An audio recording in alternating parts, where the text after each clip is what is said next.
Hey guys, so today I wanted to make another video on things that you might not know or you didn't know about collecting Militaria.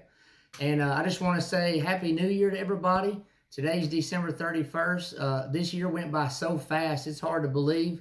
But, I'm already praying for the new year and hoping for good things, and while collecting and with my family and just throughout the entire world, praying for a better year than we've had here the past few years or so. Things have been so crazy, but God bless all of you and your families and everything. I pray for your health and well-being and everything.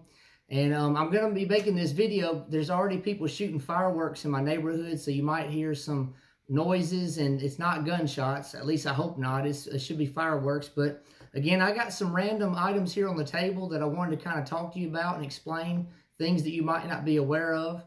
And I love making these videos. I love sharing information and being educational, I guess. And I thank you guys that watch these full-length videos and for all your support. So I'm going to go ahead and bring you in and let's get started.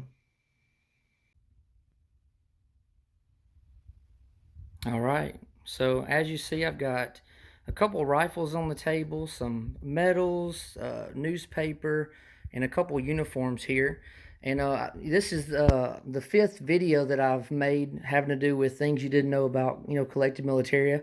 Again, I like to share information that you might not be aware of. We're all still learning. There's no way to know it all, but I just like to share random facts or different things that I come across and, think of that you might not know. And so I'll go ahead and start here with these uniforms. So as you see here, this is a World War II Ike jacket, 9th Armored Division. It's got 5th Infantry on here.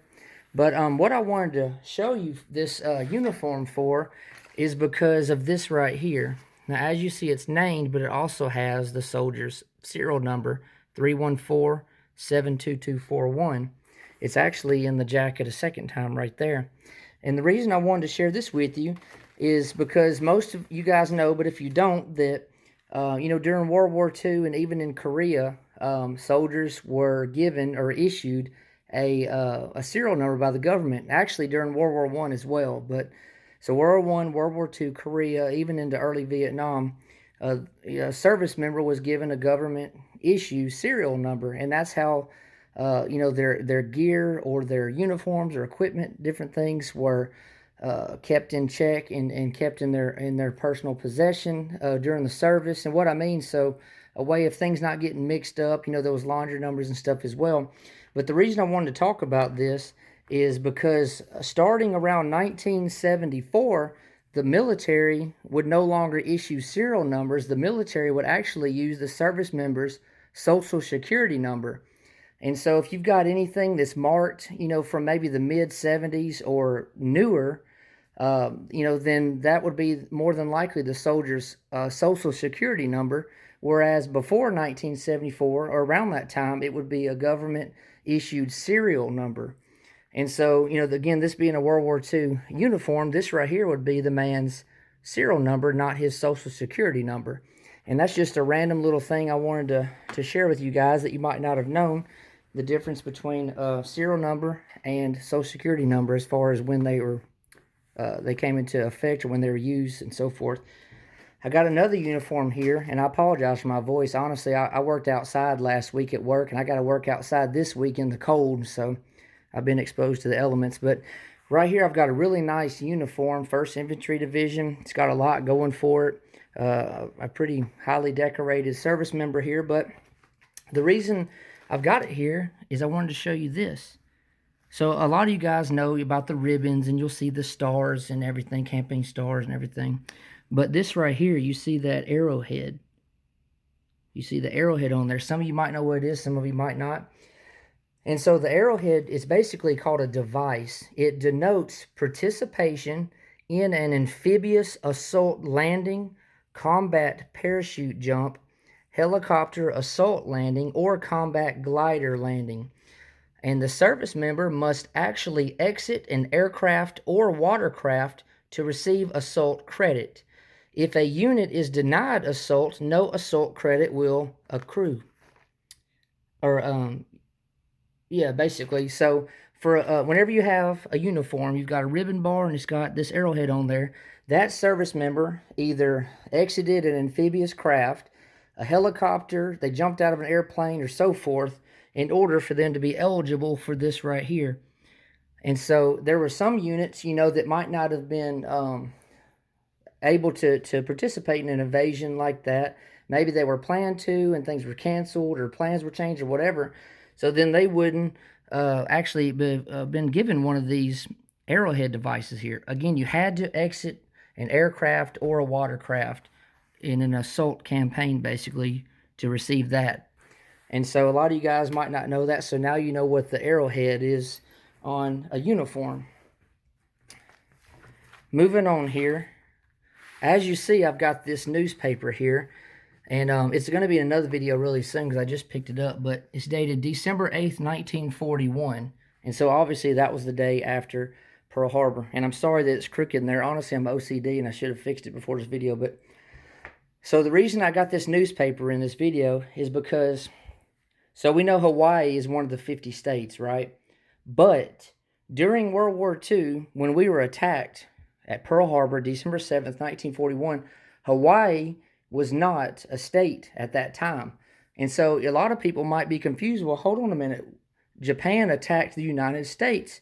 But how is that when Hawaii was not already a state? Well, Hawaii was actually a U.S. territory. Hawaii did not become a state until August of 1959. Hawaii was actually the 50th state. It actually became a U.S. territory in 1898. So again, basically, you know, the U.S. took over it, so to speak, as a territory in 1898.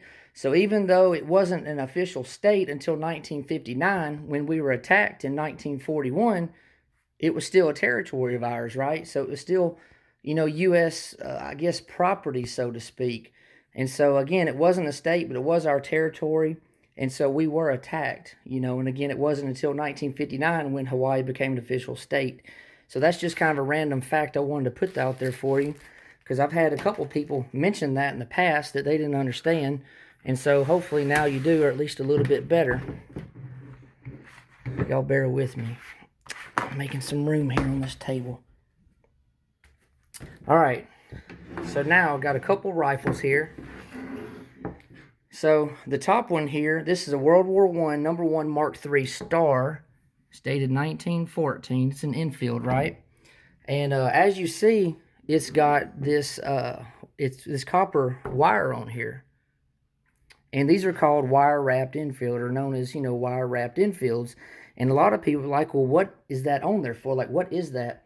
And so a lot of times, whenever a rifle, like basically the barrel is shot out, it's wore out, it's been, you know, heavily used and everything, then, you know, the military, you know, the British and even in India and so forth, they would wrap them with this copper wire. They would wrap it, and they also had this bolt that was added through there as well, and they would use these for grenade firing, or grenade rifles. As a grenade rifle, to shoot grenades. I'm sorry, I'm kind of tired making this video, and I wanted to show you, they're actually marked GF here for grenade fire. So there would be an attachment, like a cup basically, and then a grenade type, you know, explosive, or, you know, bomb or whatever would be dropped in there, and it would be fired. And so if you ever see one of these, that's why they're wrapped with the copper wiring and have this bolt going through and everything to help with extra support with the grenade firing, so that the stock doesn't splinter or so forth, just for extra stability and everything. Moving on here, this right here is a World War II era Type 38 Japanese Arisaka carbine. And I picked this one out because I've seen this talked about on different forums and Facebook groups and different things, that a lot of people see this crack, or they call it a crack, right here on just about all Japanese rifles. The majority of them, if not mostly almost all of them. So on both sides here, right at the buttstock. And that's actually not a crack due to damage or something like that. That's actually how they were designed. And so the Japanese wanted to save, you know, materials and everything. And so they actually have a dovetail, basically it's called, stock situation, because they wanted to use all the extra pieces of wood. They didn't want to waste any materials or anything.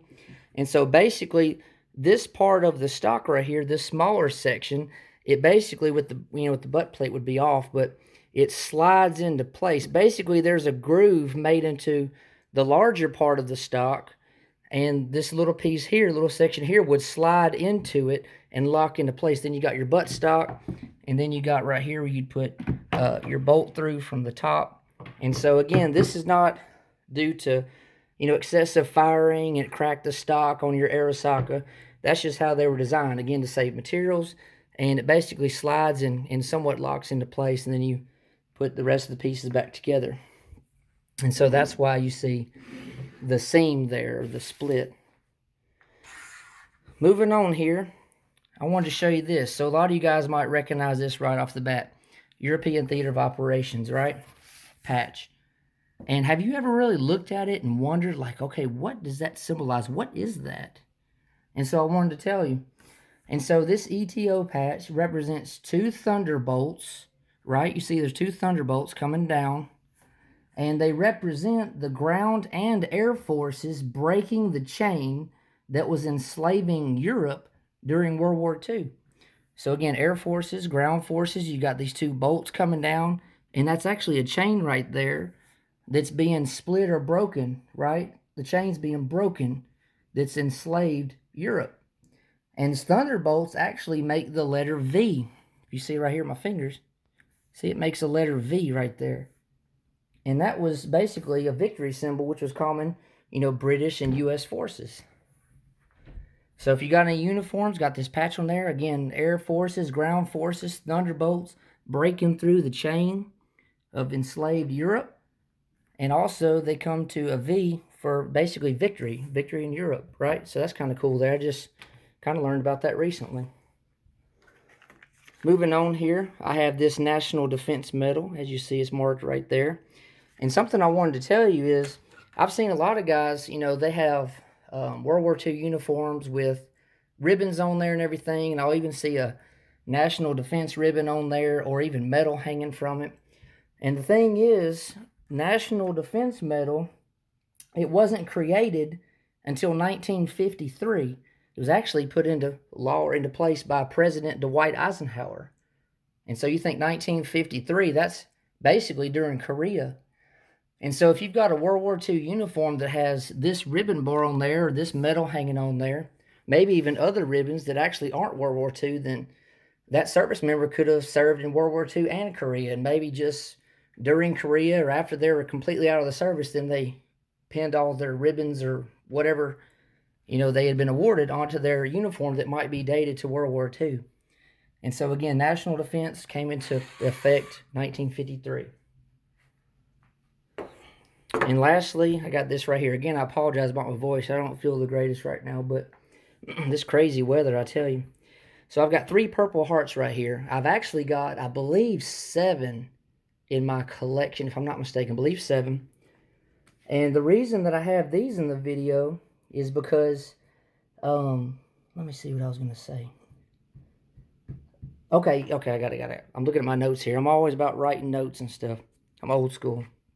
And so I found out recently, not too long ago, there was what's called an Alive Day. And basically, whenever a service member has been wounded, then the anniversary of their wound, or the anniversary of the day they almost lost their life, would be called their Alive Day. So I have these 3 Purple Hearts here. Unfortunately, none of them are named, but I do have 1 or 2 in my collection that is named. But so these service members, whatever day of the year they were wounded, the following year on that exact day, like say somebody was wounded December 31st, okay, of last year. Today's December 31st. So today would be what they called their Alive Day. And every year after that they're still alive, on the date or the anniversary of the day they were wounded or nearly lost their life, they consider that their Alive Day. And again, that's one of those random things that me even collecting, I've been collecting for I think about 16, 17 years now. I didn't know that. And so that just goes to show you there's always more to learn. You can never know everything. Some people might not think it's that interesting knowing these little random things, but I think it's cool, and knowledge is power. And so there's always more to learn, and you want to be willing to learn and educate yourself and do research and stuff. But I hope you guys like this video.